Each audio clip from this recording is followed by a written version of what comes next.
কৃষ্ণেতি করুণাদয় কলিযুগ পাবন অবতার পরম প্রেম পুরুষোত্তম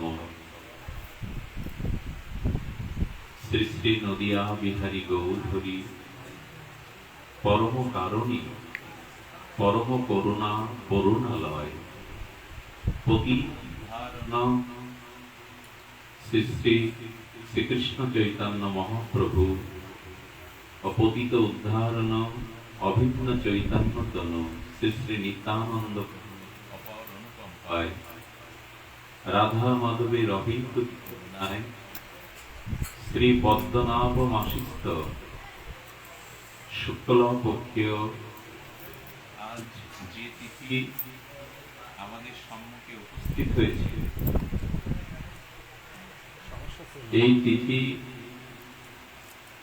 অনন্ত চতুর্দশী। অনন্ত চতুর্দশী যে তিথিকে স্মরণ করিয়ে দেয় সেই তিথি শ্রী শ্রী হরিদাস ঠাকুরের মহানির্যান তিথি।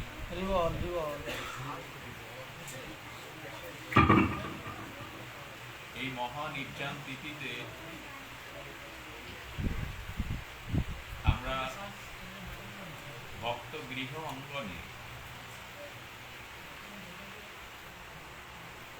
পূর্ব বৎসরের ন্যায় সমাগত হয়েছি ছিল নামাচার্য ঠাকুরের তার যে অমীয় দিব্য চিন্ময় জীবন, তার জীবন অমৃত চরিত,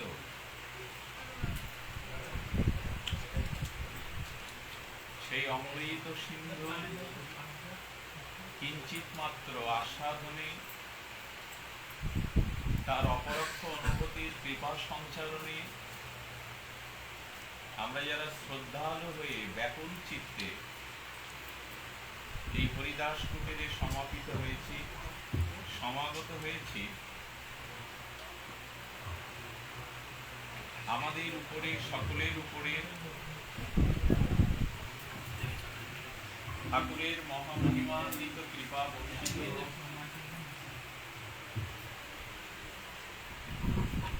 এই অনন্ত চতুর্দশীর বিরহ বাসরে বা সেই বিরহ স্মরণ তিথিকে স্মরণ করে বন্দনা করে শুভারম্ভে আস্মাদীয় পরম আরাধ্য শ্রী শ্রী গুরুপাদ পদ্মে প্রণতি জ্ঞাপন পূর্বক সমাগত মহাপ্রভুর প্রিয় অনুরাগী ভক্তগণ, সুধী সজ্জন বৈষ্ণব মণ্ডলী, কল্যাণিয়া মাতৃমণ্ডলী, সকলের চরণে বিনম্র সশ্রদ্ধ দণ্ডবাদ প্রণতি জ্ঞাপন করি। যে শ্লোকটি আমরা কীর্তন করলাম, এই শ্লোকটি মহাপ্রভুর মনোবিষ্ট পূরণকারী, গৌরীয় রাজসভার সভাজন মহাজন বিশ্ববন্দিত পাবন পদরেণু জগতগুরু জগত আচার্য শ্রীপাদ বিশ্ব পরিব্রাজক শ্রীধাম বৃন্দাবনের রসকলি বার্তার যারা প্রকাশক,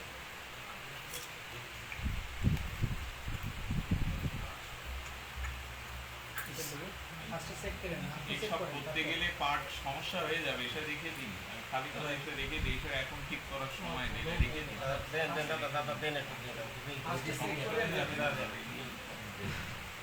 যিনি প্রকাশক সেই সরল গোস্বামীর অন্যতম শ্রী গোস্বামী পাদ, ছিল রূপ গোস্বামী পাদ যখনই মহাপ্রভুর চরণে পুরীতে উপস্থিত হতেন,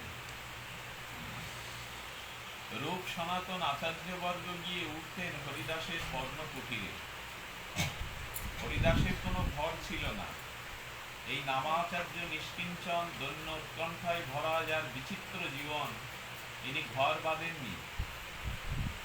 পৃথিবীতে দ্বিতীয় কোনো ভক্ত চরিত্র এমন দেখা যায় না, যার পিতা নেই, মাথা নেই, যার পরিজন সজ্জন নেই, আপনজন বলতে জগতে তার দ্বিতীয় কেউ নেই, তার প্রতিপালনের ভারও এক মুসলিম আশ্রয়দাতার চরণে, হবিউল্লাহ কাজী মিয়ার গৃহে, যার কর্ম সকাল থেকে গরু চড়ানো সন্ধ্যা পর্যন্ত। অভুক্ত ক্ষুধার্ত অবস্থায় শিশুটি গরু মেষ চড়িয়ে বেড়ায়।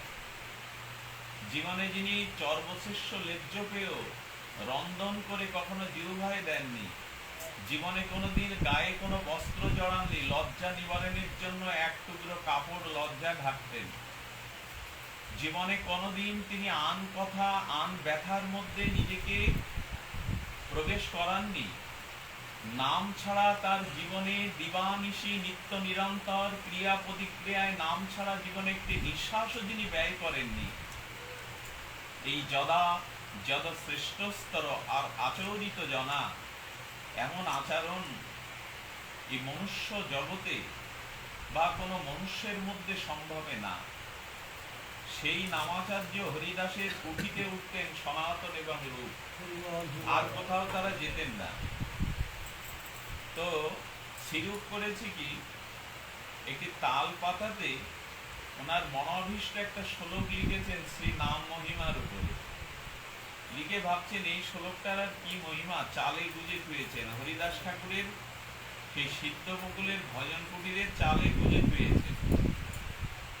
উনি সমুদ্রে স্নান করতে গেছেন, মহাপ্রভু অন্বেষণ করতে করতে সেই হরিদাসের ভজন কুটিরের থেকে ওই তাল পাতাটা বের করে পড়ছেন।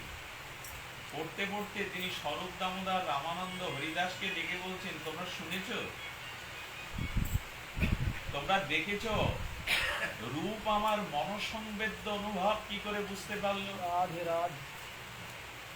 রূপবাদ আমার মনের সংবেদ্য সংবাদটি, বার্তাটি,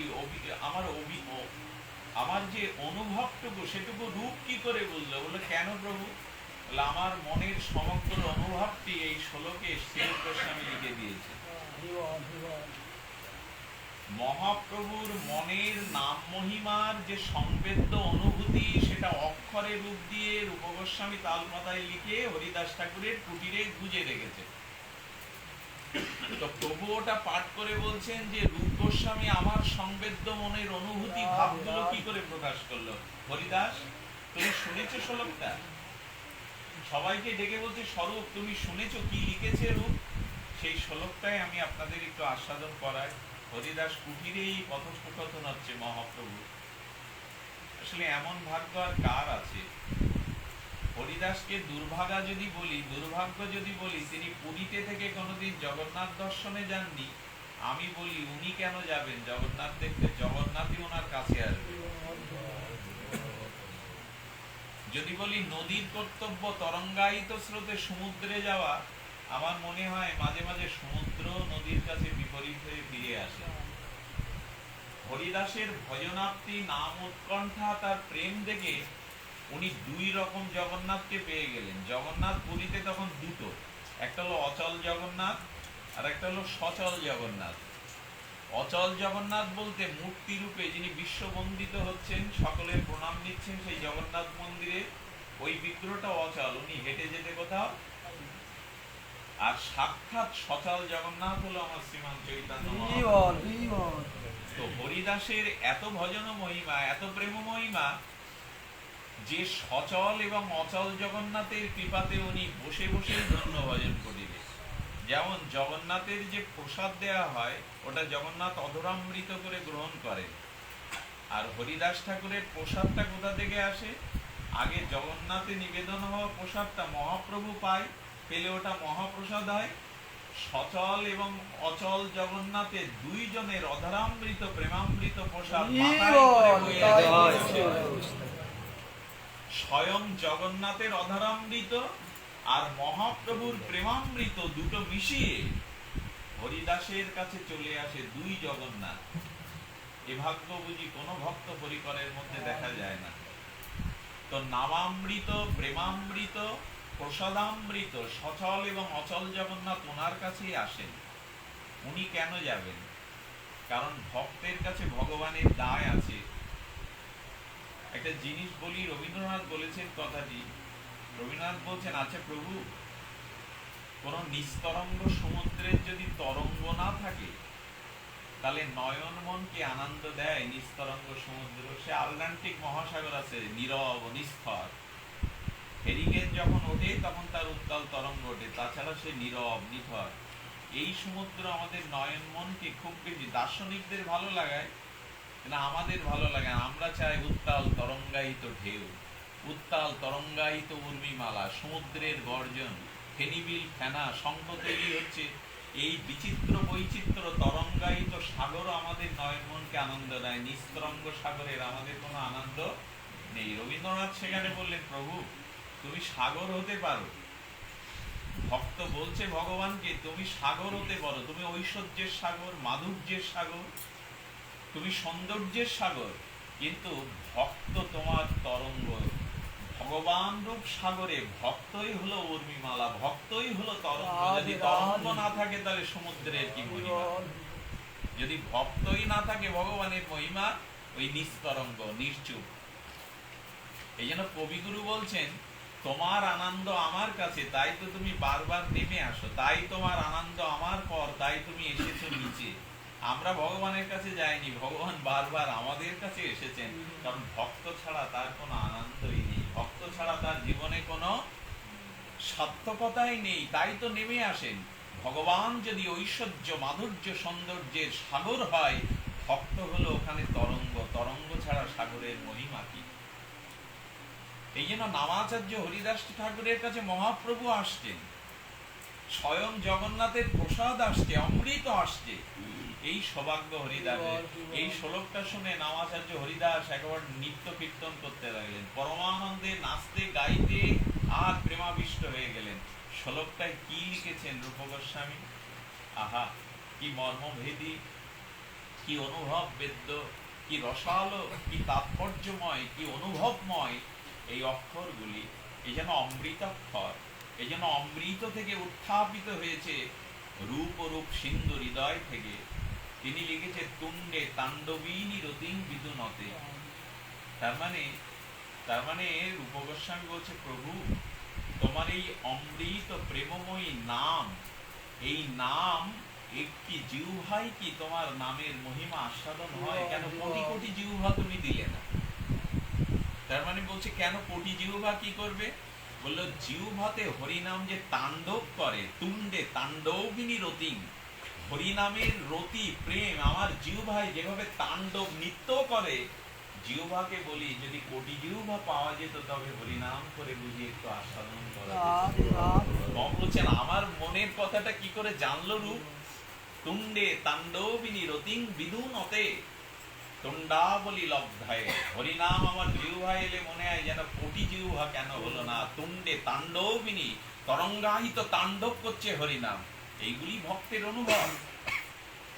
কর্ণে কর করম্বিনী ঘটায়াতে প্রভু, তোমার অমৃতময় রসালো পীযূষ সর্বজীবের এই তাপিত হৃদয় শীতলকারী, সমস্ত জীবের হৃদয় মার্জনকারী, চন্দ্রের অরুণিমা, চন্দ্রের শশীমা সুধা, এই হরিনাম কি দুই কর্ণে শুনে পোষায়? কেন অদ্ভুত অদ্ভুত অদ্ভুত কান তুমি কেন দিলে না? দুই কর্ণে তোমার নামামৃত কি আস্বাদন করবো?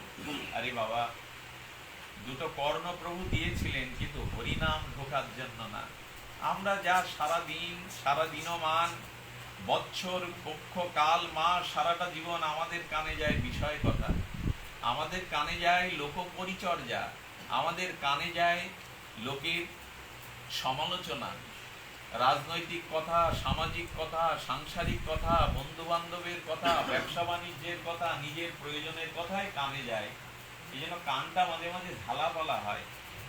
শহরের এই শব্দ দূষণ, আমাদের ভিতরে বাক্য দূষণ, আত্মীয় স্বজনের তীরের মতো তীব্র পড়া, আমাদের কানে যে বাক্যগুলো যায়, এই কানটাই নষ্ট হয়েছে, কানটাই পচে গেছে। আমাদের কানে তো হরি নামে রস সিন্ধু আনন্দ যায় না, হরি কথার প্রেমামৃত যায় না। তাই বলছেন, প্রভু দুটো কর্ণ কেন দিলে? কোটি কোটি কর্ণ ছাড়া কি এই সমধুর ধ্বনি, এই সমধুর নাম দুটি কর্ণে কি আস্বাদন হয়? কেন কোটি কোটি আঁখি দিলে না প্রভু? আর কি বলছেন, কর্ণা করম বিনি ঘটায়তে।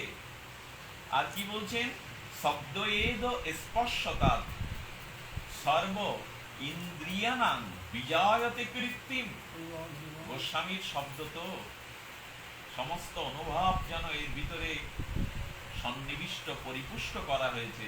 উনি বললেন যখনই হরিনাম নেই তখন আমার সমস্ত চক্ষু কর্ণ নাসিকা জিহ্বা ত্বক মন বুদ্ধি অহংকার সমস্ত ইন্দ্রিয়গুলো বিজয় প্রাপ্ত হয়ে তাদের প্রকৃত শান্তি কল্যাণ স্থিতি চলে আসে।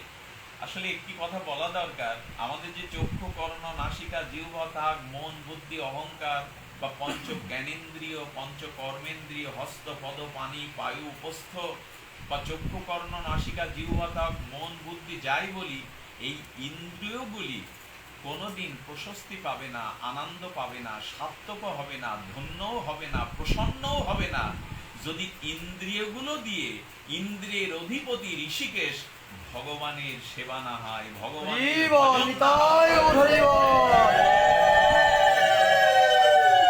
কথা কি করে বোঝাবো? মস্তকের সার্থকতা সেই দিন হবে, মস্তক থেকে ভারী দুশ্চিন্তার সংসারের বোঝা সেই দিনই নামবে যেদিন মস্তকটা গোবিন্দ চরণে ভগবান চরণে নত হবে, তবেই মস্তকের সার্থকতা। নালে মস্তকটা ভারী বোঝা ছাড়া আর কিছু নাই। এ বোঝা এখন বইতে না পেরে অনেকে আত্মহত্যা করছে, সংসার ছেড়ে দিয়ে চলে যাচ্ছে, উন্মাদ হয়ে যাচ্ছে, মাথার বোঝা বইতে পারছে না। বলে বোঝা নামবে কি করে? বলেন গোবিন্দ চরণে মাধব চরণে মাথা তবেই মস্তকের সার্থকতা। বলে হাতের সার্থকতা কি? বলে দুটি হস্ত দিয়ে যদি ভগবানের অর্চন করা যায়, ভক্ত ভগবানের সেবা করা যায়, তবেই হস্তের সার্থকতা। কর্ণের সার্থকতা হরিনাম হরিকথা শ্রবণে অনুরাগ হওয়া, যেন হরিকথা কর্ণে গেলেই পুলকিত হয়ে ওঠে, কর্ণ যেন উৎকর্ণ হয়ে ওঠে, খাড়া দিয়ে ওঠে হরিকথা শোনার জন্য, তবেই তো কর্ণের সার্থকতা। বলে অন্য কথা শুনলে কর্ণের সার্থকতা হবে না, অন্য কাজ করলে হাতের সার্থকতা হবে না, অন্যের কাছে প্রভাবশালীদের কাছে মাথা নত করলে মাথার সার্থকতা হবে না। বলে এগুলোর মালিক তো ওরা না যার কাছে নত করছে, এগুলো মালিক গোবিন্দ। তোমাকে গড়েছেন, তোমাকে সর্বত সুন্দর করে গড়েছেন, এই ইন্দ্রগুলোর অধিপেতা গোবিন্দ। কথাটা বোঝাতে পারলাম না। এই বাড়ির দেবতাকে, এই বাড়ি যারা রচনা করেছে সুজন বিজন তার পিতা মাতা, তারাই তো, নাকি আমি আপনি? না, তারাই। তবে এই বাড়িটা তো তাদেরই করা, এটা তারাই ভোগ করছে সৌন্দর্যটা, তারাই তো এখানে বসবাস করছে। তেমন আমার দেহের ইন্দ্রগুলো গড়েছে কে? স্বয়ং গোবিন্দ। তার সেবায় যতদিন ইন্দ্রিয় নিয়োগ না হবে ততদিন এই দেহ ইন্দ্রিয়ের কোনো সার্থকতাই নেই। কত তাৎপর্যপূর্ণ শব্দ দিয়েছেন। সর্ব ইন্দ্রিয় ব্যর্থ বৃথা হবে যদি ইন্দ্রিয় দিয়ে ইন্দ্রাধীশ ভগবানের সেবা অর্চন না হয়। জিহ্বা বিফল হয়ে যাবে যদি হরিনাম হরিকথা না নেয়। কর্ণ একটা গর্তের মতো চালা রূপ নেবে যদি কর্ণেতে হরিকথা না যায়। তাই বললেন সর্ব ইন্দ্রিয়ানাং বিজয়তে কৃত্রিম। সেই দিনই তোমার ইন্দ্রিয় সার্থক হবে, কৃতিত্ব প্রাপ্ত হবে, বিজয় প্রাপ্ত হবে, যেদিন সর্ব ইন্দ্রিয় দিয়ে তুমি ভগবানের ভজন করতে পারবে। নালে ইন্দ্রগুলো বৃথা, ব্যর্থ মাত্র, ভারী বোঝা মাত্র। কত বড় মহিমাপূর্ণ। কি করছি আমরা? এই শ্লোকের অনুভূতি আর আমাদের জীবনের অনুভূতি কোথায়? ইন্দ্রিয় দিয়ে কি ভগবানকে সন্তুষ্ট করি? ইন্দ্রগুলো ভোগের জন্য বড় প্রবল। কি করে ভোগ করব? চক্ষু কর্ণ নাসিকা জিহ্বা ত্বক রূপ রস গন্ধ কি করে ভোগ করব? এর দ্বারা ভগবানের উদ্বৃত হলো না। আসলে ব্রেনের দূষিত মলিন জলটুকু কেউ একটা পাত্র করে যদি ভূত পবিত্র সত্য পাতকা নাশিনী হরিশ চরণুষ্ঠিতা গঙ্গায় ঢেলে দেয়, ব্রেনের দূষিত জলটা যদি গঙ্গায় দেওয়া যায় তখন তারা দূষণ থাকে না, গঙ্গা জলে রূপান্তরিত হয়ে যায়। আমাদের সমস্ত ইন্দ্রিয়গুলি যখন ভগবানের সেবায় লাগবে, ভগবানের ভজনে লাগবে, তখন জানবেন এই পচা গলা দেহটার একটা সার্থকতা হলো, এই ইন্দ্রগুলির একটা সার্থকতা হলো। আচ্ছা, বিপরীত যদি হয়, পবিত্র গঙ্গা জল কেউ যদি এক পাত্রে করে তুলে, সবাই মোবাইলটা সাইলেন্ট করুন, গঙ্গা জল যদি পাত্র করে তুলে আপনারা দূষিত ড্রেনের জলে দিয়ে দেন, পুত পবিত্র গঙ্গা জলটা বিপরীতে কোনো পাত্রে তুলে দূষিত ড্রেনের মধ্যে দিয়ে দিলেন, ময়লা জলের মধ্যে দিলেন, গঙ্গা জলের মহিমা থাকবে কি? তেমন এই সমস্ত ইন্দ্রিয়গুলি যদি নিবেদিত হয় ভগবানের সেবায়, তার ভজনে, তাহলে ইন্দ্রিয়গুলো সার্থকতা হলো, ড্রেনের জলটা গঙ্গায় পড়লো।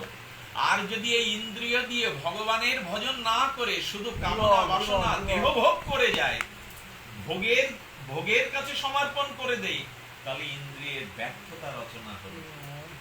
কি শ্লোক দিয়েছেন, সর্ব ইন্দ্রিয়ানাং বিজয়তে কৃত্রিম।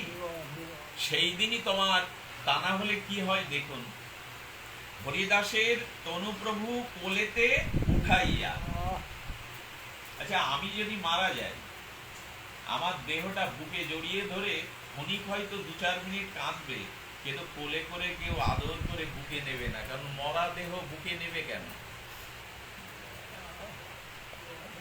হরিদাসের দেহটা প্রভু তুমি কোলে তুললে কেন? মরা শরীর, নিথর মরা শরীর, ও তো অস্পৃশ্য, মরাকে স্পর্শ করলেও সে অস্পৃশ্য হয়ে যায়। প্রভু হরিদাসের দেহটা তুমি কোলে নিলে কেন? শুধু কোলে নিলেন না, প্রেমাবতার রাধা ভাবদ্রুতি গৌর হরি বারবার চুম্বন করছে হরিদাসের তনুটা প্রভু প্রেমানন্দে বুকে জড়িয়ে ধরছেন। কেন ধরছেন জানেন? জগৎকে প্রভু এই শিক্ষা দিচ্ছেন, হরিদাসের দেহটা রক্ত মাংসের পিণ্ড নয়, হরিদাসের দেহটা জড় নয়। হরিনাম করতে করতে, ভগবানের ভজন করতে করতে হরিদাসের দেহটা চিন্ময় হয়ে গেছে। এই চিন্ময় দেহ, প্রেমময় দেহ আমি আলিঙ্গন করছি, ভক্তের দেহ জড় থাকে না। আমি ছোট্ট একটা দৃষ্টান্ত দিলে বুঝতে পারবেন। পৃথিবীতে প্রায় 350 বছর বেঁচে ছিলেন একজন যোগীরাজ, তৈলঙ্গ স্বামী, বিখ্যাত তৈলঙ্গ স্বামী। উনি অনেককে কৃপা করেছিলেন, তার মধ্যে হিন্দু মুসলমান 2 সম্প্রদায়ের লোক ছিল। উনি যখন দেহ রক্ষা করবেন সমাধিতে, তখন মুসলিমরা বলছে বাবাকে আমাদের মতো করে সমাধি দেব, আর হিন্দু দর্শন বলছে আমরা তাকে দাহ করব। বাবা বললেন আমার দেহ রক্ষার পরে একটা দ্বন্দ্ব সংঘাত বাঁধবে এদের মধ্যে। বললেন একটা বাক্স করে আনতো আমার আয়তনে, এই সুন্দর করে বাক্স করে, বলে একটা ফুল ছিটিয়ে দে। অল্প কিছু ফুল ছিটিয়ে দিয়ে বাবা ওর মধ্যে সমাধিস্থ হয়ে বললেন এত ঘন্টা পরে তবেই ঢাকনাটা খুলবি। সবাই হরিনাম করতে করতে, ভজন করতে করতে, জপদান করতে করতে বাবার নির্দেশিত সময় যখন ঢাকনা তুললো, দেখলো কাঠের বাক্সের মধ্যে দেহ নেই, কিছু সুগন্ধি ফুল পড়ে আছে। ভজন করলে, ভগবানের ভজন করলে এই দেহটা এত নিষ্পাপ হয়, এত শুদ্ধ হয়, এত পিউরিফাই হয়ে যায়। আচ্ছা জলটা এনে আমরা কিসে দেই পিউরিফাই করার জন্য? ফিল্টারে দেই। আচ্ছা জলটা তো কিছুটা দূষিত ছিল, মলিন ছিল, ফিল্টারের গুণে কি হয়ে গেল? বিশুদ্ধ হয়ে গেল। যদি একটা যন্ত্র একটা জলকে বিশুদ্ধ করতে পারে, যদি সাপের বিষ গবেষণা দ্বারা ঔষধ হতে পারে, এই দেহটা ভগবানের ভজন করলে দেহটা জড় থাকে না, অপবিত্র থাকে না, চিন্ময় হয়ে যায়। আপনাদের কি বলবো, মহাপ্রভু যখন হরিনাম করতেন তখন কিছু মধুকর মৌমাছি এসে প্রভুর গায়ে বসতো। কেন বসতো জানেন? প্রভু হরিনাম করতে করতে প্রভুর গা দিয়ে শ্বেত ঘর্ম বেরোতো, ঘাম বেরোতো। সেই ঘামগুলোর রং হলো লাল। ওইখানে মৌমাছি শতপদ এসে বসতো কেন জানেন? প্রভুর গায়ে দিকে দিয়ে শ্বেত ঘাম বেরোতো, ওটা মধুর মতো মিষ্টি, মধুর থেকে মিষ্টি। এই জন্য প্রজাপতি মৌমাছি গুলো মৌ মৌ করে গুঞ্জরিত হয়ে ওটা পান করতো। তারপরে প্রভুর ভেতর থেকে যা বেরোচ্ছে ওটা প্রেম, ওটা আস্বাদ্য, ওটা চিন্ময়, জড় বস্তু না। হরিদাসের দেহটা বুকে জড়িয়ে ধরে প্রভু প্রমাণ করলেন, হরিনাম করতে করতে আমার হরিদাসের দেহ জড় নেই, আমার হরিদাসের দেহ জড়ত্ব ঘুচে গেছে, চিন্ময় দেহ। তাই তো বুকে নিলেন। মরাকে কে বুকে নেয়? নিতর মৃত দেহকে কে চুম্বন করে?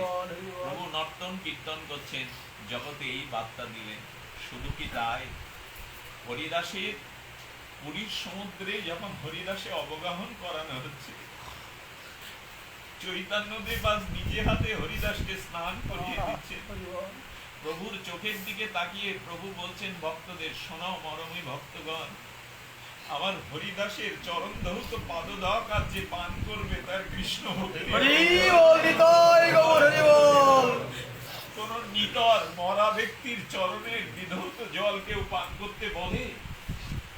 এই কথাগুলো সাধারণ নয়, আর আপনাদের হৃদয়ে দেওয়ার মতো অনুভূতিও আমার নাই। এগুলো ভজন সাধনের জগতে যারা এ কথাগুলো তাদের বুকে লাগে, এক একটা কথা তাদের হৃদয়ে তারকে ছিঁড়ে দেয়।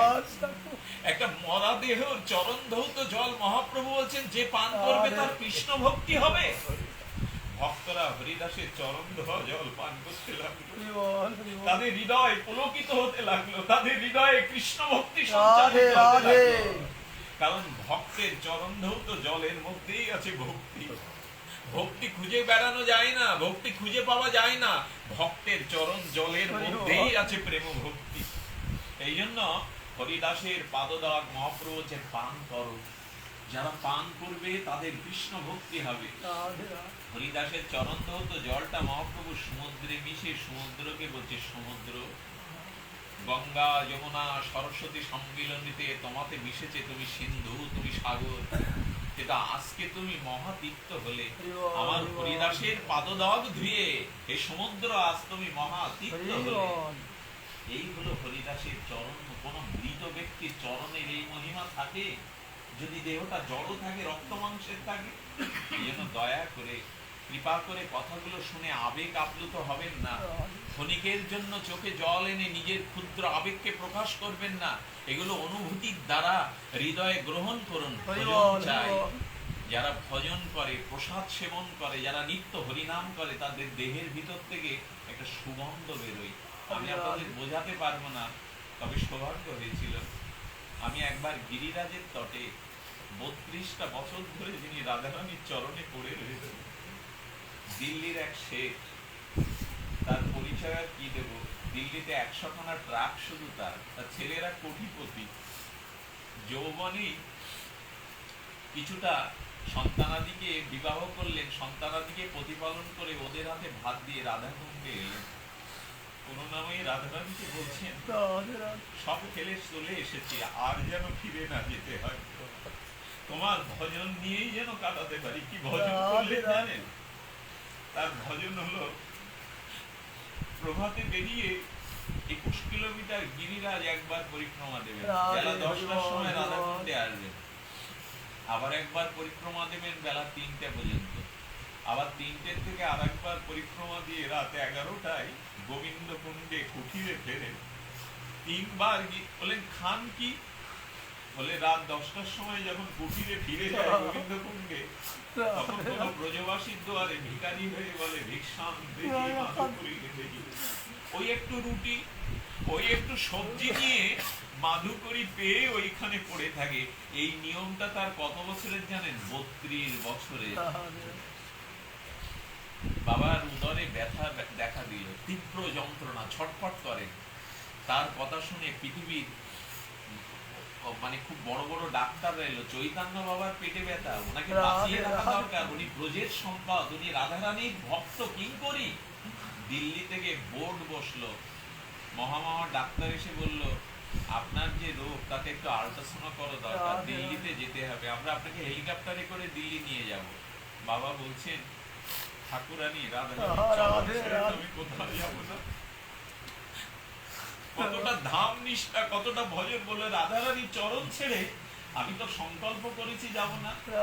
ওই অবস্থায় বাবা পরিক্রমা দিচ্ছে গিরি। আমার সৌভাগ্য হয়েছিল তার সাথে আমাদের একটু পরিক্রমা দিয়েছিল। উনি বড় আশীর্বাদ করেছিলেন মাথায় হাত রেখে। তার কাছে যাওয়ার সাথে সাথে দেখলাম একটা পবিত্র গন্ধ আসছে। অনেকদিন স্নান করার সুযোগ পান না, গায়ে তো সব ধুলো, কাপড়টাও ধুলো মাখা, ব্রজের ধুলি মেখে তবে পরে। তার ভিতরতে এমন একটা গন্ধ আসতে লাগলো, জীবনে কোনোদিন আমি এমন গন্ধ পাইনি, অপ্রাকৃত একটা গন্ধ। এটা ভজনের গন্ধ। শরীরটা এত পবিত্র হয়ে গেছে, তার ভিতর থেকে একটা প্রসাধনী মাখতে হয় না।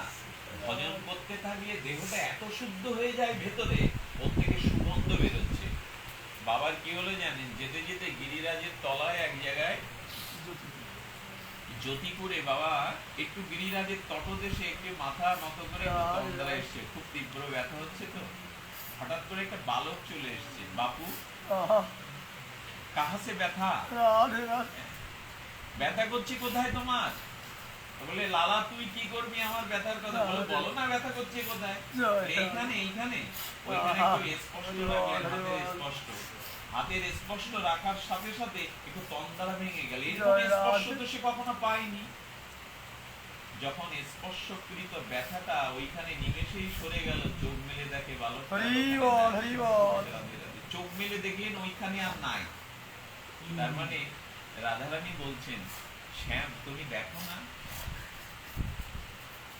শ্যাম তুমি দেখো না, শ্যাম সুন্দর আমার চরণাশ্রিত ভক্ত কষ্ট পাচ্ছে, যাও আমি এখন ওকে দেখা দেব না, যাও ওর উদরের ব্যথাটা ও যে আমায় ছাড়া বোঝে না, আমায় ছাড়া এই স্থান থেকে পরিত্যাগ করবে না। জয় রাধে। কতটা শুদ্ধ হলে, কতটা অনুরাগ হলে যার ব্যথা কেউ নিতে স্বয়ং গোবিন্দ চলে আসবে।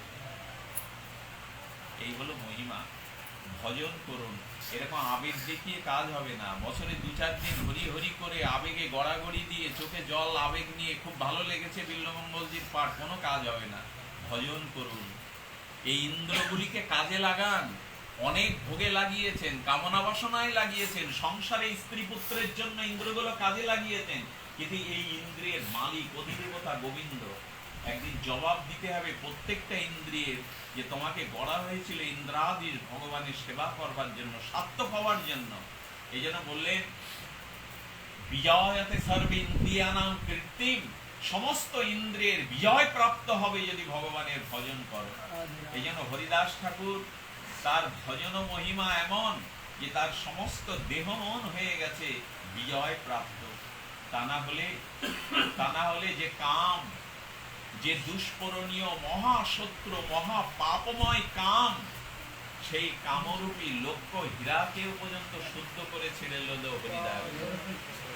বলতে পারেন এর ব্যাখ্যা আমাদের কাছে আছে, যে লক্ষ্য হীরার মতো পতিতা চরিত্র হননের জন্য বৈষ্ণব বিদ্বেষী রামচন্দ্র খানের প্রচলনায় পড়ে লক্ষ্য হীরা পবিত্র হয় কি করে? ওর ভেতরে কোনো ওষুধ প্রয়োগ হয়নি, ওকে কোনো উপদেশে দেননি হরিদাস ঠাকুর, পবিত্র হয় কি করে? বলো লোহাটা স্পর্শমণির পরশে যেমন সোনা হয়ে যায় পরস্পরের ছোঁয়ায়, হরিদাসের দেহ থেকে এমন প্রেম জ্যোতি করুণা কণা প্রকাশিত হচ্ছে, ও ধারের কাছে যাবে তাদের প্রেম পেতে হবে, তারাও প্রেম পেয়ে যাবে। লক্ষ্য হীরাই তার প্রমাণ। ব্রহ্মা কাম দমন করতে পারেনি, ইন্দ্র তো পারেনি, চন্দ্রও পারেনি, বিশ্বামিত্র মুনি পারেনি, এই দেখুন হরিদাসের কাছে এসে কাম পরাজিত হয়ে গেল। কারণ কি? ওনার শরীর থেকে এমন একটা মহিমা বেরোতো, ওনার ভজন করুণা কণা এইভাবে প্রভাবিত হতো যে ওনার পাশে যেত। আচ্ছা, কি অ্যাসিড যদি জ্বালানো হয় বা একটা লঙ্কার মানে শুকনো লঙ্কার গাড়ি যদি যায় আপনার পাশ দিয়ে, একটু ঝাঁঝালো ঝাঁঝ হবে না? আপনার নাসিকায় গিয়ে হ্যাসি ইত্যাদি আসবে কিনা? আচ্ছা, ঝালটা যাচ্ছে তো আপনার সামনে দিয়ে, আপনাকে হাসানোর জন্য তো ঝাল যাচ্ছে না, কিন্তু ঝালের স্বভাব এমন, যে পথ দিয়ে যাবে আপনাকে হাসাতে হাসাতে যাবে। শুকনো লঙ্কা কিনা? আচ্ছা, ঝাল তুমি যাচ্ছ কোথায়? বলো বড় বাজার থেকে মহাজনের ঘরে যাচ্ছে। বলো তা আমার নাসিকার ভিতরে গিয়ে এরকম হাসি লাগছে কেন বারবার? বলো ওটা আমি স্বভাব, আমি যে পথ দিয়ে যাব তোমাকে হাসাতে হাসাতে যাব। হরিনাম সাধুর এমন স্বভাব, তার পাশে যারা হবে তার প্রতিক্রিয়াও তার মধ্যে যাবে।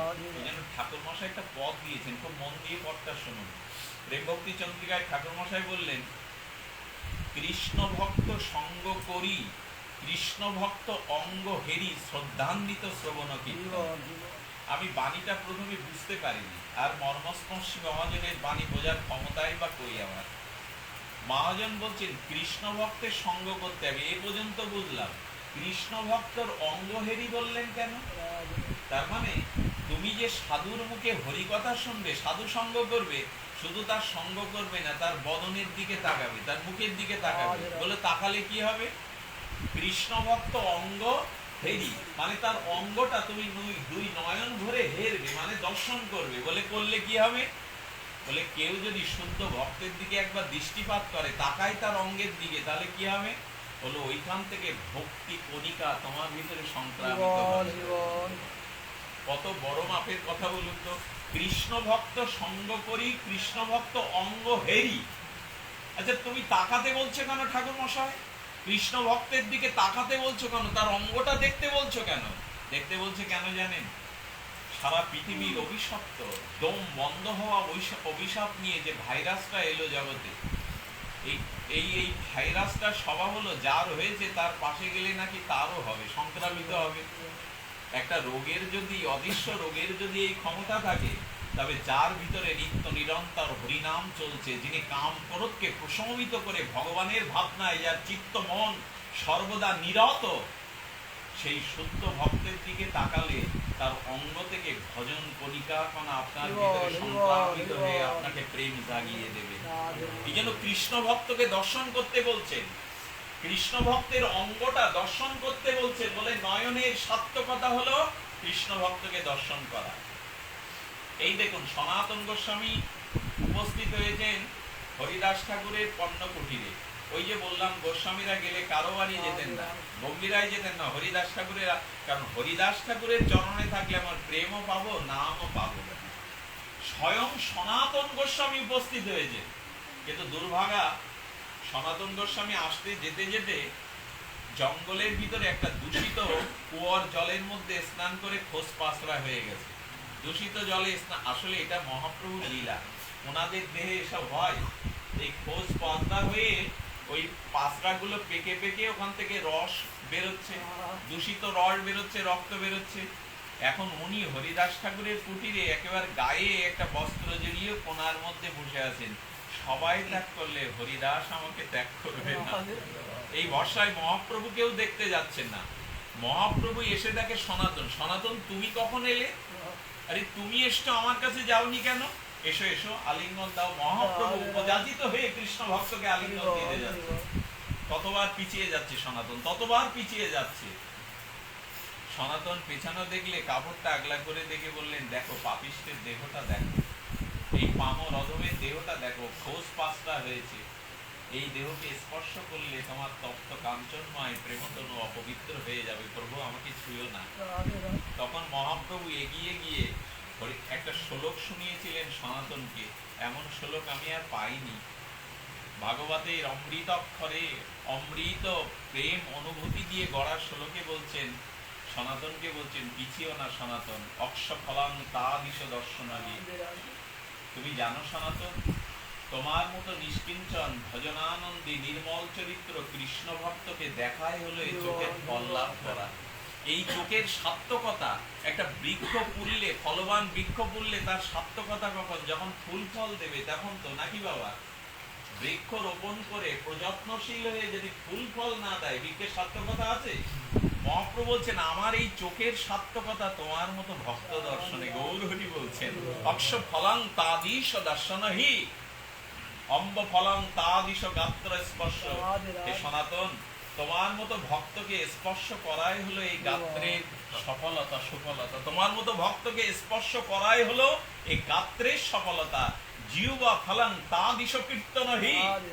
মহাপ্রভু বলছেন, তোমার মতো ভক্তের গুণকীর্তন করাই হলো জিহ্বার সার্থকতা। এই জিহ্বা কাজে লাগবে কি? মরার পরে জিহ্বাই তো আর বাক্য বলবে না, রসাস্বাদন করবে না। জিহ্বার সার্থকতা ভক্তের গুণকীর্তন করা, ভক্ত চরিত্র কীর্তন করা। এই জন্য বলছেন যে জিহ্বা ফলং তাদিশ গাত্র সঙ্গ। আর বলছেন, দুর্লভতা হি ভাগবত লোকে। ওগো সনাতন, তোমার মতো কৃষ্ণ ভক্তকে পাওয়া এই জগতে সর্বদুর্লভ। রাজত্ব পাওয়া দুর্লভ নয়, ক্ষমতা পাওয়া দুর্লভ নয়, ধনী হওয়া, মানশীল হওয়া দুর্লভ নয়, তোমার মতো কৃষ্ণ ভক্তকে পাওয়াটাই দুর্লভ। এই জন্য যেদিন আমরা সাধু সঙ্গ আসি, নিজেদেরকে ধন্য জ্ঞান করতে হয়। আজ এর মধ্যে একজন হলেও তো সাধু আছেন, মহাত্মা আছেন, আমি তার সঙ্গ পাচ্ছি। এই জন্য শুদ্ধ ভক্ত সঙ্গের দ্বারাই হলো জীবনের সফলতা। সনাতন এসো, এসো তোমার বুকে এসো প্রভু। আমি কিন্তু এমন করলে চলে যাব, আমার অস্পৃশ্য খোসপাসরা এই পুজো রক্তময় অপবিত্র অমেধ্য বস্তু তোমার গায়ে লাগতে পারে না। আচ্ছা সনাতন, তুমি তো বিজ্ঞ শিরোমণি, পৃথিবীর মধ্যে তুমি বিজ্ঞ শিরোমণি। নিজের মুখের লালা যদি গায়ে লেগে যায় কেউ ঘৃণা করে? তুমি তো আমার, আমি তো তোমার। আর সনাতন, তুমি বলছো খোসপাসরা, আমি কিন্তু একটা সুগন্ধ পাচ্ছি তোমার ওর থেকে, যেন চন্দন মিশ্রিত কর্পূরের গন্ধ আসছে। এই দেখুন সনাতন জানো তোমার মতো চিৎ শরীরে চিন্ময় শরীরে খোঁজ পাজরা হতে পারে না। আসলে স্বয়ং কৃষ্ণ আমার বৈষ্ণবত্ব আমার ভজন পরীক্ষার জন্য তোমার অঙ্গে ওটা দিয়েছে। আমি তোমাকে ঘৃণা করি কিনা, আমি তোমাকে দূরে সরিয়ে দেই কিনা, এই পরীক্ষার জন্য পাঠিয়েছে। আমাকে পরাজিত হতে দিও না, আমাকে কৃষ্ণের পরীক্ষায় পরাজিত হতে দিও না। মহাপ্রভু জোর করে সনাতন তাই গৌর হরি বল, হরি বল। এটা দিয়ে কি বোঝাতে চাইলাম? ভক্তের দেহটা এত চিন্ময় যে মহাপ্রভু জোর করে আলিঙ্গন দিচ্ছে। এই জন্য শুদ্ধ ভক্তের এই অঙ্গ স্পর্শই আমাদের দেহটা ভূত পবিত্র হবে। এই দেখুন হরিকথা যতবার কানে যাবে, হরিকথা সাধু মুখে মুখ নির্গলিত হরিকথা যত কানে যাবে, দেখবেন এই মুহূর্তে আপনাদের চিত্তটা একটু মার্জন হচ্ছে, বিশুদ্ধ হচ্ছে। হচ্ছে কিনা এটা নিজের কাছে প্রশ্ন করলে বুঝতে পারবেন। সাংসারিক সারাদিন যে আবিলতা দুশ্চিন্তা, এখন মনের ভিতরে এটা ঢুকবার সুযোগ পাবে না। এখন অন্যের প্রতি হিংসা করবার বা অন্যের প্রতি আমাদের কোনো মনোসংবেদ্য কোনো ক্রিয়া এখন মনে হবে না। কারণ মনটা বিশুদ্ধ হচ্ছে কেন? বলো হরি কথা করণে গেলে সাধু সঙ্গের দ্বারা চিত্ত বড় প্রশমিত হয়ে যায়। এই জন্য বলছেন সর্ব বিজয়তে কৃত্রিম, আর কি বলছেন ন জানি জনিতা, ন জানি জনিতা এই বৃহৎ বৃতম কৃষ্ণেতি বর্ণাদয়। আমি জানি না এই ক্রি এবং ন, এই কৃষ্ণ শব্দের মধ্যে এমন কি বৃহৎ মহিমা আছে যে নাম উচ্চারণ করলে পুত পবিত্র হয়ে যায়। যে নাম উচ্চারণের এত মহিমা আমার জানা নেই। ক্রি এবং ন কৃষ্ণ, এই কৃষ্ণ শব্দদ্বয়ের মধ্যে এমন বৃহত্তম কোন মহিমা লুকায়িত আছে। আসলে নাম মহিমা আমরাও জানি না, হরিকথার মহিমা আমরাও জানি না। একজন ভদ্রলোক বাজারের প্যাকেট নিয়ে বাজার করতে গেছে। আজকাল দেখবেন কোথাও ভাগবত পাঠ হবে কি নামযজ্ঞ হবে, এর একটা প্রচার পত্র বিলি করে। অনেকেই অটোর পিছনে মেরে রাখে যেখানে যাত্রী বসে। ওই ভদ্রলোক বাজার করতে গিয়ে দেখে ওইখানে সপ্ত দিবস ব্যাপী হরিকথার একটা বিজ্ঞাপন দেওয়া। এই স্থানটা পড়লেন, পড়ে করলেন কি বাজারের থলেটা যেটা এখনো বাজার করা হয়নি ওটা রাস্তায় ফেলে দিলেন, দিয়ে বললেন সংসার তো করলাম, এমন মহাত্মা ব্রজ থেকে আসছে, একটু হরিকথা শুনতে যাব। উনি করেছেন কি এই প্যাকেট ফেলে দিয়ে অন্য গাড়িতে চড়ে ওই স্থানে যাওয়ার জন্য রওনা দিয়েছেন। বিকাল 3টায় ভাগবতের শুভারম্ভ, আজকেই ভাগবত প্রারম্ভ হবে।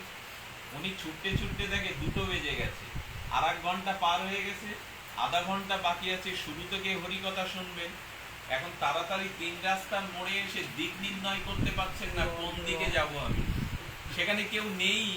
উনি হন্তদন্ত হয়ে সামনে একটা ভালো বিল্ডিং দেখে, ফুলের বাগান দেখে সেই বিল্ডিং এর ভিতর সরাসরি ঢুকে গেলেন।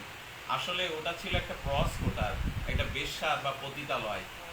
উনি ঢুকেই সেই পতিতাকে অগোছাল অবস্থায় দেখে বলছে, মা মা বলতে পারো যেখানে হরিকথা হচ্ছে এই 3 রাস্তার মোড়ে আমি দিক হারিয়েছি, কোন দিকে মা হরিকথা হচ্ছে, কোন পথটা আমাকে একটু বলে দাও, আমি কাউকে পাচ্ছি না।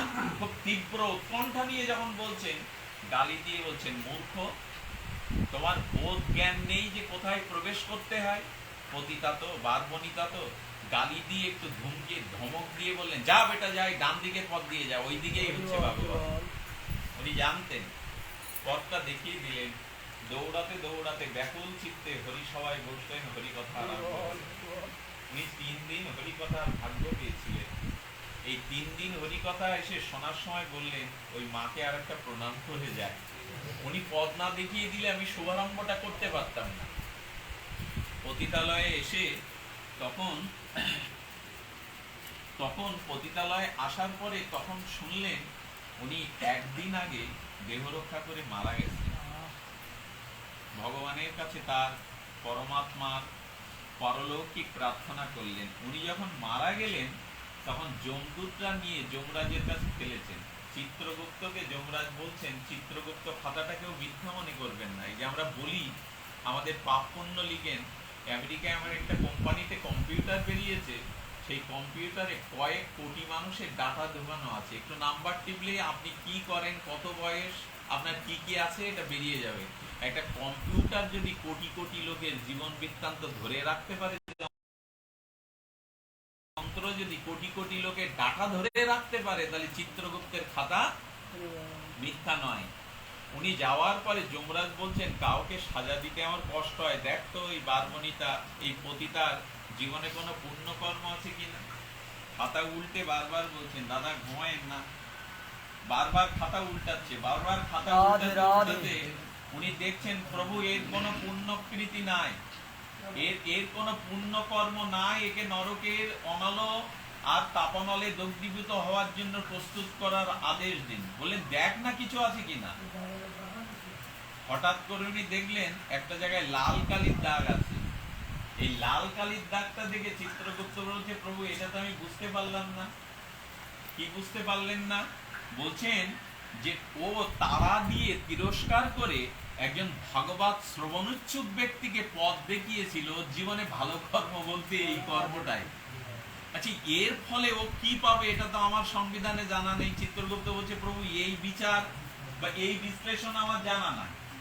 তখন স্বয়ং ধর্মরাজ বলছেন কেউ কাউকে ভাগবত পাঠের আসরের পথ দেখিয়ে দিলে তার কি কল্যাণ হয় এটা তো আমার সংবিধানে বিচারে জানা নাই।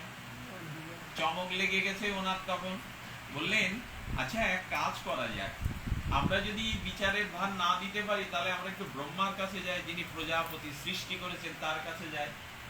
তখন বলছে দাঁড়াও, চিত্রগুপ্তের খাতা আর স্বয়ং যমরাজ শ্রী ধর্মরাজ এবং যেতে যেতে বিমানে করে ব্রহ্মালোকে যাবে বলে বলছেন। আচ্ছা এর আত্মাটাও তো নিতে হবে, যদি ব্রহ্মা ওর কাছে জানতে চায়, যার জন্য এত যাওয়া তার কাছে যদি জানতে হয় ওকে নিতে আবার আসবো নাকি, এই আমাদের বিমানে ওঠো তুমি। হরি বল হরি বল।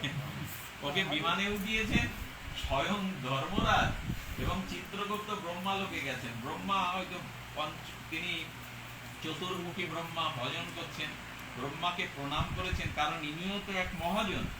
ব্রহ্মাকে প্রণাম করার বললেন আপনি কেন এসেছেন? বললেন ইনি একজন ভাগবত শ্রবণকারী ভক্তের পদ নির্ণয় করেছিলেন একটু গালি দিয়ে কালো মুখ করে। এই জায়গাটা লাল কালি দাগে আছে। ব্রহ্মা আপনি তো সৃষ্টিকর্তা প্রজাবৎসল, আপনি একটু জানান এর দ্বারা ওর সুকৃতিটা কি। ব্রহ্মারও মাথা ঘুরতে আরম্ভ করেছে, চার মাথা আট চোখ এটা ঘুরছে। বলে আমারও তো ঠিক জানা নাই এর ফলে কি হতে পারে। বলেন আমি তো সবসময় সৃষ্টিকার্যে ব্যস্ত, কোথায় সৃষ্টি করতে হবে, কোথায় সৃষ্টিকর্ম। আমার থেকে আরো উচ্চস্তর অনুভূতি হলো ভগবান শিবের, সর্বদা ধ্যানে মগ্ন আছেন শম্ভু শঙ্কর সত্যম শিবম সুন্দরম, তার কাছে চলো তো। আচ্ছা তো একে কি করব? বলেন ওর কাছে যদি জানতে চাই ভগবান শিব, ওকে আবার ব্রহ্মালোকে নিতে আসবো নাকি? এই তুমি আমাদের সাথে বিমানে চলো। আচ্ছা ব্রহ্মা বলছেন বিচারটা আমাকেও তো একটু দেখতে হয়, কেউ যদি ভাগবত পাঠের পথ দেখিয়ে দেয় তার কি হয়? ব্রহ্মা বলছে চলো আমিও তোমাদের সাথে যাব। ব্রহ্মার সাথে থাকলেন, উনি সাথে থাকলেন, ধর্মরাজ সাথে থাকলেন, চিত্রগুপ্ত থাকলেন, ভগবান হিমাদ্রি শিকালয় ভগবান শঙ্কর জটাজুটধারী সপ্তম শিবম সুন্দরের চরণে প্রণত হলেন সকলে। ভগবান শঙ্কর তার অর্ধনির্মিলিত যোগেশ্বর যোগীরাজ চক্ষু মিলন করে বললেন ব্রহ্মাজি আপনি এসেছেন। বললেন আমার মাথা ঘোল খেয়ে গেছে, আপনি একটু বিচার করে বলুন ও ভগবত পথিকের পথ দেখিয়েছিল তাতে ওর খুব স্বীকৃতি একটু দেখিয়ে দিন। শিব ঠাকুর বলছেন না এতে একটা মঙ্গলর আছে, তবে আমিও ঠিক বলতে পারবো না, আমারও ঠিক এই অভিজ্ঞতা নাই যে কেউ কাউকে পথ দেখিয়ে দিলে তার কি গতি হয়। আমার মনে হয় যিনি ভাগবত লিখেছেন, যিনি ভাগবত বেত্তা, সেই স্বয়ং ভগবানের কাছে মনে হয় আমাদের একটু যাওয়া উচিত। যিনি শাস্ত্র লিখেছেন, যিনি শাস্ত্র প্রণেতা প্রভু শিবলোকে। শিব তখন বলছেন আমি একটু তোমাদের সাথে বিচারটা জেনে আসি স্বয়ং ভগবানের কাছে। আমারও প্রয়োজন হতে পারে পরবর্তী এই সিদ্ধান্ত কাউকে দিতে গেলে। তারা বিমানে চড়িয়ে বলছে প্রভু ওকে কি করবো, এখন তো বৈকুণ্ঠ যাওয়ার বেলা। আরে ওকেও যদি ভগবান জানতে চায় ওর মুখে, ওকেও সাথে নাও। ওকে সাথে নিয়ে বৈকুণ্ঠ অধীশ্বর ভগবানের বিলাসমূর্তি শ্রীমান নারায়ণকে প্রণাম করে যে তখন বলছে প্রভু এই সংকট নিয়ে হাজির, আপনি ভাগবতের অধীর দেবতা, আপনি ভাগবতকে লিখে দিয়েছেন ব্রহ্মার দ্বারা আর ব্যাসদেবের দ্বারা, তা আপনি এখন বলুন। ভগবান বৈকুণ্ঠেশ্বর ভগবান শ্রীমান নারায়ণ বলছেন বিচার করেই তো আমার কাছে চলে এসছো, আমি আর নতুন করে কি বিচার করবো? আরে বিচার তো সব হয়ে গেছে, আমার কাছে তোমরা আবার কেন এসছো বিচার? বললেন কেন? বললো পঠিত অনুমোদিত ধ্যাত আদৃত বা অনুমোদিত, বললেন সদ্দাং পুনাত বিশ্বদ্রফি হপি। ভাগবতের এই শ্লোকটা দেখুন, আমার লোকবুক গুলো খাড়া দিচ্ছেন, বলছেন পঠিত, অনুধৃত, আদৃত বা অনুমোদিত। যদি কেউ ভাগবত পাঠ করে তার তো কৃষ্ণ ভক্তি হবেই। কেউ যদি ভাগবত শ্রবণ করে শ্রদ্ধালু চিত্ত, তার তো কৃষ্ণ ভক্তি হবেই। শুধু তাই না, পঠিত আর পঠিত, শ্রবিত এবং আদৃত। আচ্ছা, আপনি পাঠ শুনে যাচ্ছেন, আমাদের বাবু হয়তো পাঠ শুনে যাচ্ছেন, কে বলছে কোথায় গিয়েছিলেন? সুজন বিজনের হরিদাস কুটিরে ভাগবত শুনতে গিয়েছিলাম। তিনি বললেন আমারও যাওয়ার কথা ছিল, কার্যান্তরে যেতে পারিনি, তবে ভালো কাজ করেছেন, ভাগবতের মতো আর কোনো জিনিস নাই। এই যে অনুমোদন করলো যে ভাগবতের থেকে মহিমান্বিত কেউ নাই, বললেন এতেও সে প্রেম পেয়ে যাবে যদি অনুমোদন পর্যন্ত করে। আদৃত বলেছেন, যদি কেউ ভাগবতকে আদরও করে, আহা ভাগবত কথা বড় অমৃত সমান, ভাগবত বড় এই জন্য কেউ আদরও করে শব্দের দ্বারা, গোবিন্দ বললেন সে বৈকুণ্ঠ গতি প্রাপ্ত হয়ে যায়। পঠিত, আদৃত, অনুমোদিত হয়ে যায়। তো বললেন বিচার করতে এসছো, বিচার তো করে এসেছো। আরে মৃত্যুর পরে যার আত্মা ব্রহ্মাকে সাথে নিয়ে শিবলোক ঘুরে, ব্রহ্মালোক ঘুরে, বৈকুণ্ঠ পর্যন্ত চলে গেছে, বিচার হয়ে গেছে, বিচারই হয়ে গেছে, আর কি বিচার করবার আছে? তখন বলছে প্রভু তাহলে লিখে দিলাম, জগতে যারা ভাগবত শ্রবণের পথ অনুমোদন করে দেয়, সেও তোমার চরণ পেয়ে যাবে, সেও প্রেম ভক্তি পেয়ে যাবে। হরি কথা সারাটা জীবন, মহাপুরুষদের দিব্য চরিত্র দেখুন, তারা হরি কথা ছাড়া, ভগবানের নাম, ভগবানের গুণগাথা ছাড়া এক মুহূর্ত বৃথা নষ্ট করে না। এই হলো হরিকথার মহিমা। সঙ্গে সঙ্গে তখন যমরাজ বলছে প্রভু অনুমতি দিন, ওকে নিয়ে স্বর্গে পাঠিয়ে দিই, ওকে নিয়ে স্বর্গে পাঠিয়ে দিই। ওর যখন ওই ভাগবত পদ দেখিয়ে দিয়েছে, অনুমোদন করেছে আর আদর করেছে, ব্রহ্মা তোমার মাথা কি আর কাজ করছে না? বলছেন যম মহারাজকে যে তুমিও কি সব হারিয়েছো? তোমার কি জানা নেই আব্রহ্ম ভুবনলোকা পুনরাবর্তিন সভার্জেন মামপেত্য তু পন্তে পুনর্জন্ম নাবিদ্যাতে। যে কোনো প্রকারে কেউ যদি একবার বৈকুণ্ঠে আমার চরণে আসে, তার আর জন্ম মৃত্যু থাকে না, তার আর মনোলোকে যেতে হয় না, ওকে আমার চরণেই রেখে দিয়ে দাও। একজনকে পথ দেখিয়ে দিলে যদি ভাগবতে এই পর্যন্ত গতি হয়, তাহলে যারা কষ্টার্জিত অর্থ ব্যয় করে হরিকথার আয়োজন করে, হরিকথা শ্রবণ করে, তাদের না জানি কি কৃপা হয়।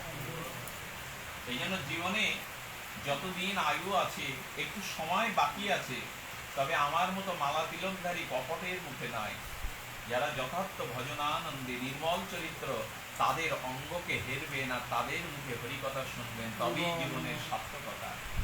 মহাপ্রভু হরিকথা কার কাছে শুনতে যেতেন? গদাধর পণ্ডিত গোস্বামীর কাছে। উনি থাকতেন টোটাতে, টোটা গোপীনাথে। টোটা মানে ফুলের বাগান, এটা হলো উড়িষ্যার শব্দ। টোটা মানে ফুলের বাগান, যেখানে ফুলের সমাহার আছে, প্রস্ফুটিত ফুল। ওই বাগানের মধ্যে গদাধর পণ্ডিত গোস্বামী থাকতেন। তখন তো পেরেক ছিল না, হস্তলিখিত ভাগবত হাতে লিখে মহাপ্রভুকে শোনাতেন। মহাপ্রভু শুনতে শুনতে, ভাগবত কথা শ্রবণ করতে করতে তার চোখের জলে ওই হস্তলিখিত ভাগবতের শ্লোকগুলো ভেসে গিয়েছিল, অক্ষরগুলো ভেসে গিয়েছিল। মহাপ্রভু যখন অপ্রকাশ হয়, শ্রীনিবাস আচার্য দেখতে গেছেন আমাদের গদাধর পণ্ডিতকে। পণ্ডিত এই ভাগবতটা দেখিয়ে বলছেন, শ্রীনিবাস এই দেখো শ্রীনিবাস, প্রতিদিন মধুর কণ্ঠে প্রভু আমার এই টোটায় এসে বলছেন, গদাধর আমি এসেছি তোমার মুখে হরিকথা শুনতে। আচ্ছা, চৈতন্য মহাপ্রভু হরিকথা শুনতে যাচ্ছেন কার? সমস্ত ভাগবতে কার লীলা চরিত্র? রাধা মাধবের তো। উনি তো রাধা মাধব মিলিত তনু, উনার কথায় উনি শুনতে যাচ্ছেন। কি আগ্রহ করে শোনাও, আমাকে একবার কৃষ্ণ কথা শোনাও। যতবার কৃষ্ণ কথা ততবার অশ্রু বেয়ে, অশ্রু গঙ্গা বেয়ে অক্ষরগুলো ভেসে যাচ্ছে। গদাধর বলছে তোমার প্রভু এরকম সকাতরে ভাগবত শুনতে।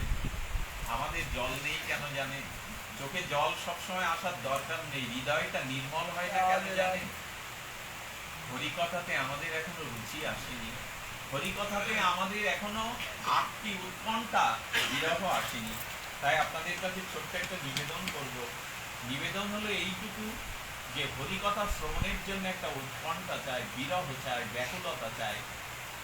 আমি আপনাদের একটু নিয়ে যাব অনৎপটেন নিতারতাং গৃহ অনলে এই শব্দটার উপরে। আকাশে বৃষ্টি এবং চারিদিকে নিস্তব্ধ জগৎ, চারিদিকে এখন কোলাহলটা কমে গেছে, হাট বাজার নাই। তো আপনারা খুব ভাগ্যবান, বর্ষা স্নাত এই মুহূর্তে এই বিরাহ খাতরা ঠাকুর হরিদাসের নির্যানে আমরা গুটি সৌভাগ্য পেয়েছি হরিকথা। এখানে যদি একটু নিজেকে হারাতে পারি, এখানে যদি নিজের সত্তাকে একটু ভাসিয়ে দিতে পারি, তবেই আমাদের আশা সার্থক। আসুন আমরা পেছনের কথা, ঘড়ির কাঁটার কথা কিছুক্ষণ ভুলে যাই, আমরা আমাদের সাংসারিক চিন্তা ভাবনাটা একটু শিখেই তুলে রাখি। আসুন এই মুহূর্তে আমরা একটু হরিদাসের দিকে তাকাই। হরিদাসের দিকে তাকাবো এই জন্য, হরিদাস বলছেন প্রভুর নিন্দ হীন কর্মে রতময়ী অধম পাম। প্রভু আমার জীবনে কোনো ভালো কাজ হলো না, আমার জীবনে কোনো হীন কর্ম ছাড়া আমি ভালো কাজ করতে পারিনি। এই হলো হরিদাসের উক্তি। সারাটা জীবন নিবেদিত আত্মায় হরিনাম করে চলেছেন। তিনি বলছেন আমার নিন্দ কলেবর, আমি পামর, কারণ হীন জাতিতে জন্মময়ী নিন্দ কলেবর। আমার দ্বারা প্রভু কোনো ভালো কাজ জগতে হয়নি। হে গৌর হরি এ প্রাণারাম। হরিদাস ঝরঝর করে কাঁপছেন আর বললেন হীন কর্মে রতময়ী। হরিদাস হীন কর্মটা কি করলো বাবা? আমার কথা কি আপনাদের হৃদয়ে যাচ্ছে? হরিদাস হীন কর্ম মানে কুকর্ম কবে করলো, অসৎ কর্ম কবে করলো? আচ্ছা, হরিদাস তো বানিয়ে কথা বলবে না মহাপ্রভুকে। হীন কর্মে রতময়ী নিন্দ কলেবর। প্রভু আমি সারা জীবন ভালো কাজ করিনি, প্রভু আমার দ্বারা হীন কর্ম ছাড়া কোনো ভালো কাজই হয়নি। মহাপ্রভু যেন প্রশ্ন করে জিজ্ঞাসা করছেন হীন কর্মটা কি হলো হরিদাস তোমার? তুমি তো হরি ছাড়া বোঝো না, তুমি তো নাম ছাড়া জগতে কিছু বোঝো না। কেন তোমার হীন কর্ম মনে হলো, নিন্দ কলেবার মনে হলো? কি বললেন জানেন? পৃথিবীতে এমন কথা আর কোন শাস্ত্রে পাওয়া যায়নি। হরিদাস হাত জোর করে বললেন প্রভু গো, আমার হীন কর্ম এই, হরিনাম করলেই কি প্রেম হয়? হরিনাম শুধু জপে গেলেই নিয়মের নিয়ম তাগিদে, শুধু হরিনাম নিয়ম রক্ষায় জপে গেলে কি হরিনাম সার্থক হয়? প্রভু আমি হীন কর্ম করেছি, আমার হরিনাম সার্থক হয়নি, আমার হরিনাম সার্থক হয়নি। কেন হরিদাসে কথা বলছো? বললেন প্রভু হরিনাম নিতে গিয়ে আমার চোখে তো জল আসে না প্রভু। আমি বুক ফাটা কান্না নিয়ে হরিনাম করতে চাই, ওই আমার চোখে তো জল আসে না। কেন জানো প্রভু? আমি অস্পৃশ্য পামর, আমার হৃদয়টা পাষাণ, এই জন্য হরি বলতে আমার নয়নে জল আসে না। প্রভু আমি হীন কর্ম, আমি হরিনাম নেই বটে, কিন্তু আমার প্রেম নেই। পারো গৌর হরি, তুমি যেমন কৃষ্ণ বলে কাঁদো, তুমি যেমন মুখটা দেয়ালে ঘষো রক্তাক্ত হয়ে যায়, তোমার অস্থি মজ্জা যখন বিগলিত হয়ে যায় হরিনামে, প্রভু পারো না আমার চোখে একটু জল দিয়ে হরিনাম দিতে? আপনাদের কি বলবো, আমরা জগতের মানুষ, আমাদের চোখে মাঝে মাঝে যে জল আসে, এটা আসে স্ত্রী পুত্র রোগ শোক নিজের কারণে, সাংসারিক কারণে, অর্থক্ষতি হলে, সন্তান অসুস্থ হলে, প্রিয়জন মারা গেলে আমরা মাঝে মাঝে বিপদে পড়ে ভগবানের কাছে কাঁদি। হরিদাস ঠাকুর বললেন নিজের জন্য কাঁদলে পিছিয়ে যেতে হয়। প্রভু আমার বিপদ দূর করো, আমার কল্যাণ করো, আমি বড় দুঃখী, আমি বড় অভাবী। নিজের স্বার্থের জন্য ভগবানের কাছে কাঁদলে পিছিয়ে যেতে হয়। কৃষ্ণ বলে কাঁদলে এগিয়ে যাওয়া যায়, কৃষ্ণ বলে কাঁদলে এগিয়ে যাওয়া যায়। মহাপ্রভু বললেন মায়েরা যে বাসনটা মাজে, উচ্ছিষ্ট বাসনটা সকালে মাজে, আচ্ছা বাসন মাজার জন্য পাউডারের গুঁড়োটা বা সাবানটা ওর মধ্যে দিয়ে ওইগুলো ঘষলে পরিষ্কার ভালো হয় না, বললেন দু এক ফোঁটা জল দিয়ে ঘষতে হয়। হরি বললেই কি হরি পেলে, হরি বললেই কি হরি বৈকুণ্ঠ ছেড়ে আমার হৃদয়ে আসে। বলো হরিনামের সাথে যেদিন দুপুরটা প্রেমশ্রু আসবে, হরিনামের সাথে সেই দিন হরিনাম সার্থক হবে। কান্নাটা কোনো ভজন হতে পারে, অনেকের মনে হতে পারে তোমরা এত আবেগী কেন বৈষ্ণবরা? আমার কি মনে হয় জানেন, কোন মাঙ্গলিক অনুষ্ঠান করতে গেলে যা কিছু আমরা ঠাকুরের জন্য কেনাকাটা করি বাজারে, সবকিছু কিনে আনতে হয়, কারো কাছে ধার করে আনতে হয়, কারো কাছ থেকে নিয়ে আনতে হয়। মহাপ্রভু বলেছিলেন আমাকে ভালোবাসতে গেলে, আমার প্রতি প্রেম দিতে গেলে একটা জিনিস আনবে যেটা ধার করা না, কিনে আনা যায় না, সেটা হলো চোখের জল। সেটা হলো চোখের জল। যদি আমাকে ভালোবাসতে হয়, মহাপ্রভুর জীবনটা তো কান্না আর কান্না, তবে এ কান্না লোকরঞ্জনের জন্য নয়। আমি বেশ কাঁদালে আমাকে বড় বক্তা ভাববে, এরা ভাববে কত প্রেমিক ভক্ত, কত প্রেমিক বক্তা। না, লোকের মনোরঞ্জনের জন্য কান্না নয়, লোককে দেখাবার জন্য কান্না নয়। তবে কান্নাটা একটু গোপনে হলে ভালো হয়, বিরহ ব্যথাটা একটু সংগোপনে হলে ভালো হয়। ওই গম্ভীরার মধ্যে মহাপ্রভু যেমন কাঁদেন, বাইরে কেউ জানে না। দেখবেন মানুষের যখন খুব বেদনা হয়, ব্যথা হয়, হয়তো পুত্র মারা গেছে, হয়তো প্রিয় ভাই মারা গেছে, তো মাঝে মাঝে কর্তব্য কর্মের জন্য কান্নাটা বুকে লুকিয়ে রাখে। শ্মশানে যখন তার চিতায় পুড়িয়ে বাড়ি আসে, তখন ঘরে দৌড় দিয়ে ডুবরে কেঁদে ওঠে, ঘরে দৌড় দিয়ে ডুবরে কেঁদে ওঠে। হরিদাসকে সমাধি দেওয়ার পরে মহাপ্রভু যখন ভক্তদের বিদায় দিলেন, তখন গোবিন্দ দাস মহাপ্রভুর জন্য সেই কলার পাতা চেকানো বাসন, সেই বাসনে কলার পাতার ডাটা চিকানো শুকনো ডাটা দিয়ে কাঁথাটা শুয়ে দিয়েছিলেন মহাপ্রভুকে। মহাপ্রভু যখন শুয়েছেন তখন দর দর করে দুই চোখের জল পড়ছে। কেন জানেন? হরিদাস চলে গেল, প্রাণে বাঁচা ভার। 3 লক্ষ হরিনাম কে শোনাবে? নিজেকে বলছেন, চৈতন্যদেব বলছেন, আর তো আমাকে কেউ এমন করে নাম শোনাবে না, আমি প্রাণে বাঁচবো কি করে? হরিদাসকে বুকের মধ্যে স্মরণ করে বলছেন, শোনো হরিদাস, তুমি চলে গেছো আমায় ছেড়ে না, তবে শুনে রাখো আমি আর বেশি দিন থাকবো না। মহাপ্রভু বলছেন, আমি আর বেশি দিন থাকবো না, আমি তোমার পিছনে পিছনে আসছি হরিদাস, তুমি নেই তো আমি থেকে কি করবো জগতে, আমিও চলে আসবো তোমার পিছনে। এর কিছুদিন পরে মহাপ্রভু অপ্রকাশ হয়ে গেছিলেন, ছিলেন না। মহাপ্রভু কাঁদছেন, হরিদাস চলে গেল, প্রাণে বাঁচা ভার। এই জন্য ভজনে চোখের জলটা খুব প্রয়োজন, তবে লোকের মনোরঞ্জনের জন্য না, শ্রেষ্ঠ বক্তা এটা প্রমাণ করার জন্য। অভিনেতারাও তো কাঁদতে পারে, অভিনয় মঞ্চে, যাত্রা মঞ্চে, সিনেমার ওই চিত্র পর্দাতে তো আর্টিস্টরাও কাঁদে, কাঁদায় আমাদের। এই কান্না নয়, কান্নারও 2 রকম আছে। যদি কখনো পারেন তাহলে জীবন ধন্য হবে। কান্নাও 2 প্রকারের, একটা হলো বিষয়শ্রু আর একটা হলো প্রেমাশ্রু। একটা হলো বিষয়শ্রু, টাকার জন্য, সন্তানের জন্য, রোগ শোকের জন্য, এইগুলি কান্নাদের যে চোখের জল আছে, এটা বিষয়শ্রু, এটা ঈশ্বরের কাছে পৌঁছায় না, ওটা তো নিজের স্বার্থের কান্না, নিজের কামনার কান্না। আচ্ছা, বিরহ কাকে বলে? বলছেন যদি মহাপ্রভুর ভজন করতে চান তাহলে একটু অর্ধেক বিরহ লাগবে। বিরহ ছাড়া ভজন হয় কি? বেদনা ছাড়া, মর্মস্পর্শী বেদনা ছাড়া কি ভজন হয়?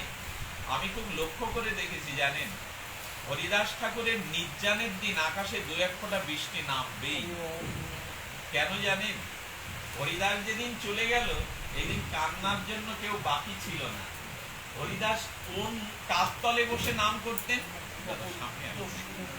হরিদাস কাঠতলে বসে নাম করতেন বাবা? সিদ্ধ বকুলের তলে বসে, তাই তো? সিদ্ধ বকুল গাছের তলে বসে হরিদাস নাম করতেন। আপনাদের একটু জ্ঞাতার্থে বলি, এই মাঝে উড়িষ্যায় যে ঝড় হয়ে গেল, ব্যাপক ঝড়, আমি দেখলাম 3 তলার থেকে চিলেকোঠাটা ধসে পড়লো, বড় বড় ডিশ অ্যান্টেনা গুলো জমাট বাঁধা, সেগুলো ধসে পড়লো।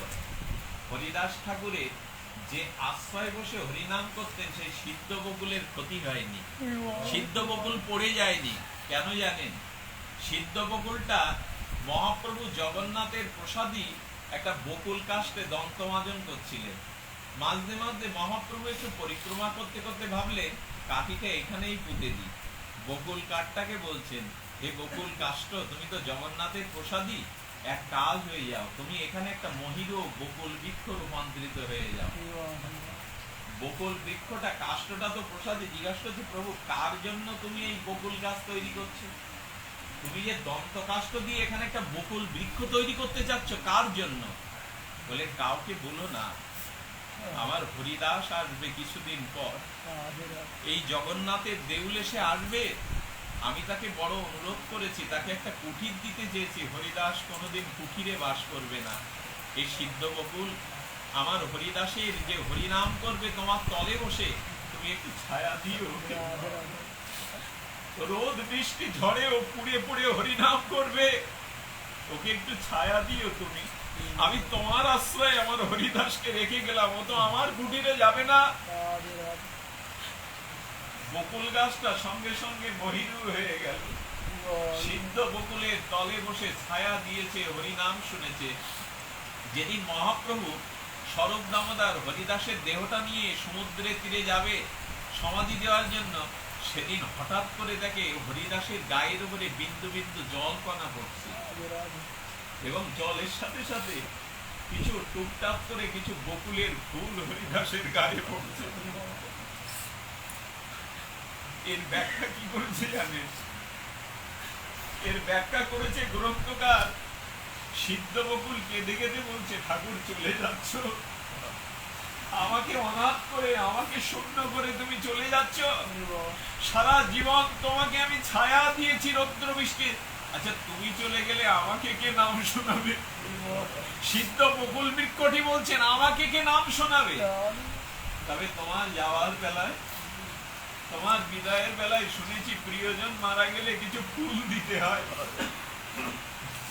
যে বকুল ফুলগুলো অবশিষ্ট ছিল ঠাকুর হরিদাসের গায়ে দিয়ে সিদ্ধ বকুল কাঁদছে আর বলছে, ও ভক্তগণ, তোমরা যখনই আসবে এই স্থানটা এসে আমাকে একটু নাম শুনিয়ে দিও, আমার ঠাকুর তো চলে যাচ্ছে।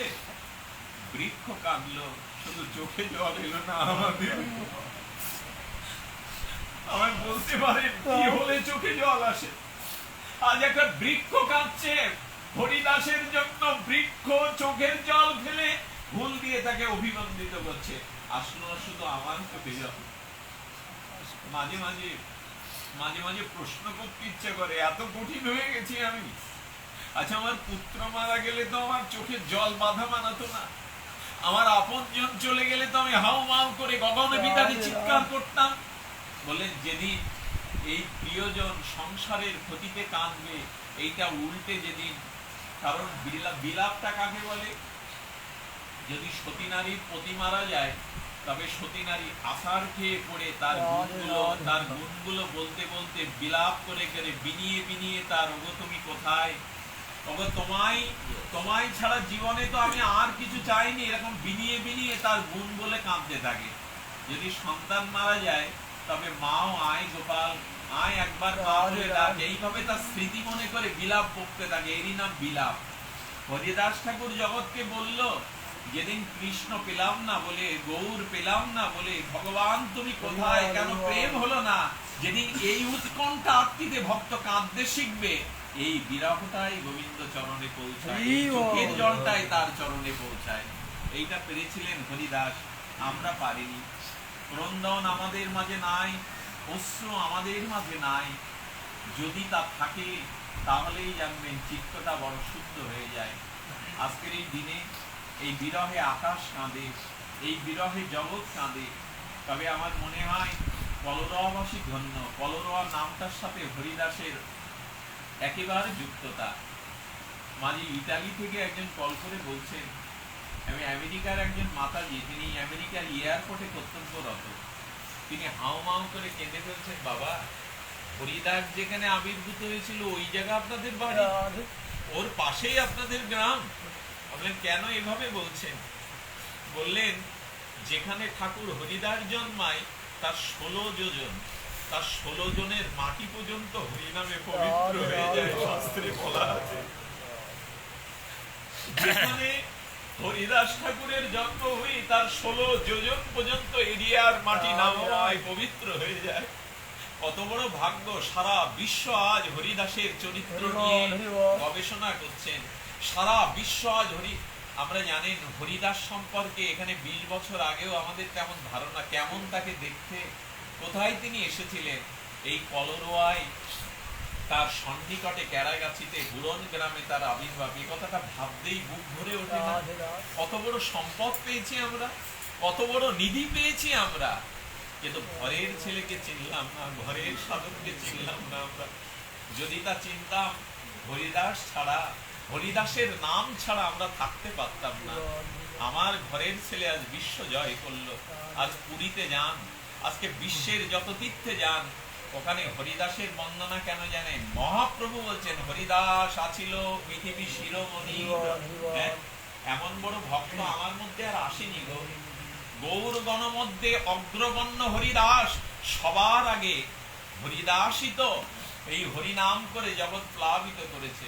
হরিদাসের আর একটা গুণ ছিল, ওনাকে যেই দেখতো তার মুখে কৃষ্ণ নাম চলে আসতো। যাহারে দেখিলে মুখে আইসে কৃষ্ণ নাম। মহাপ্রভু বলছেন হরিদাস তোমাকে আর নিতাইকে পাঠাচ্ছি কেন জানো? দাঁড়ে দাঁড়ে বহু জন্ম বহুকাল কৃষ্ণ ভোলা জীব, বহির্মুখ জীব, এরা কৃষ্ণ বলতে জানে না, এদের কৃষ্ণ বলবার মতো মন নাই। হরিদাস আমার মনে হয় তুমি যখন কোন গৃহস্থের দুয়ারে যাবে, কেউ যখন দুয়ার খুলে তোমার মুখটা দেখবে, তার ভেতরে ভক্তি না থাকলেও কৃষ্ণ কৃষ্ণ তার জিহ্বা বলে উঠবে। যাহারে দেখিলে মুখে আইসে কৃষ্ণ নাম, যাহারে দেখিলে মুখে আইসে। যদি তার কোন জন্মের স্বীকৃতি না থাকে, কোন ভজনও না থাকে, হরিদাস তোমায় দেখলে তার মুখে কৃষ্ণ নাম আসবে। বলুন তো, পৃথিবীতে একজনকে দেখান তো এরকম চরিত্র। এই জন্য মহাপ্রভু বলেন শোনো শোনো হরিদাস, শোনো শোনো নিত্যানন্দ, শোনো হরিদাস, সর্বত্র আমার আজ্ঞা করো প্রকাশ। জীবের দ্বারে দ্বারে গিয়া করো এই ভিক্ষা। কেন পাঠাচ্ছেন বৃদ্ধ হরিদাসকে? বলে তোমাকে দেখলে যে লোক কৃষ্ণ বলবে। এত হরিনামের মহিমা কার জন্য? নামাচার্য হরিদাসের জন্য। আজ তাকে স্মরণ করেই আমাদের এ নাম।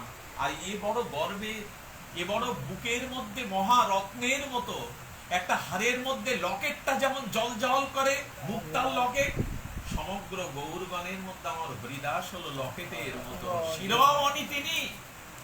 আজ তাকে চিনলাম না আমরা, আজ তার প্রতি আমাদের আবেগ এলো না, আনুগত্য এলো না।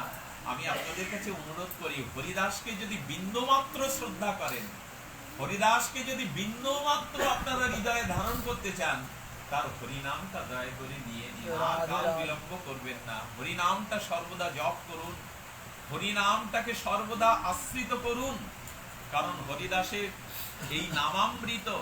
আচ্ছা, পাট বাড়িতে আমরা গতকাল দেখে এলাম, এই যে মাধবী লতা কেন আছে? 500 বছর ধরে একটা বৃক্ষ এভাবে থাকতে পারে, বাঁচতে পারে?